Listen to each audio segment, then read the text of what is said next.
Hey guys, আমি তুই আমার নতুন ভিডিওতে সবাইকে স্বাগত জানাই। তো অনেক দিন পর ভিডিও দিচ্ছি, আর সকাল সকাল রেডি হয়ে গেছি বড় মার কাছে যাবো বলে।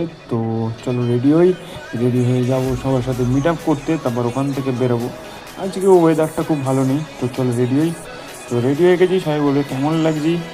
তো এবারে নিজেকে একটু দেখছি, তো দেখে আমরা বেরোবো। এবারে বৃষ্টি পড়ছে বলে একটু বোঝে গেছিলাম। তো চলো বেরোনো যাক।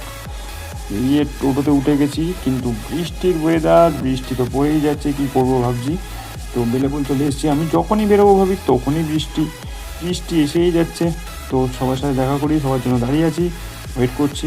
তো লাস্ট পর্যন্ত বৃষ্টির মধ্যে, আর পাশে এত ভিড়, সেই জন্য 4 চাকা করে শিয়ালদা যেতে হচ্ছে। তারপর ওখান থেকে ট্রেনে উঠে গেছি আমি। ট্রেনে উঠে যাওয়ার পর এখন যাবো আমরা নৈহাটি থেকে সবাই জানে নৈহাটি যাবো। তো চলো, তো নৈহাটি পৌঁছে গেছি, হাঁটতে হাঁটতে যাচ্ছি। এখানে ওয়েদারটা একটু ঠিক আছে, কিছুক্ষণ পর পর বৃষ্টি হচ্ছে।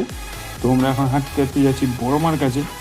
তো ওই যে আমাদের গ্রুপ হেঁটে হেঁটে যাচ্ছে। তো এখন আমরা বড় মার কাছে পৌঁছে গেছি, শান্তির জায়গা। ধর্ম হোক যার যার, বড় মা সবার। তো বড় মা, তো এখন আমরা লাইন দিয়েছি ডালাপালা নিয়ে। তো কতটা বড় লাইন দেখতেই পাচ্ছ।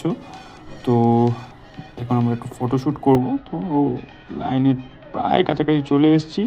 জাস্ট দেখাই তোমাদের বড় মাকে।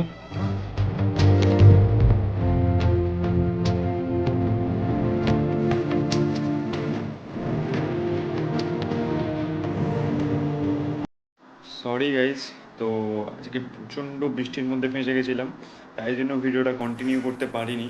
তো যেইটুকু করেছি সেইটুকুই তুলে ধরলাম। ভালো লাগলে like, comment, share and subscribe করে সাপোর্ট করে দিও। টাটা।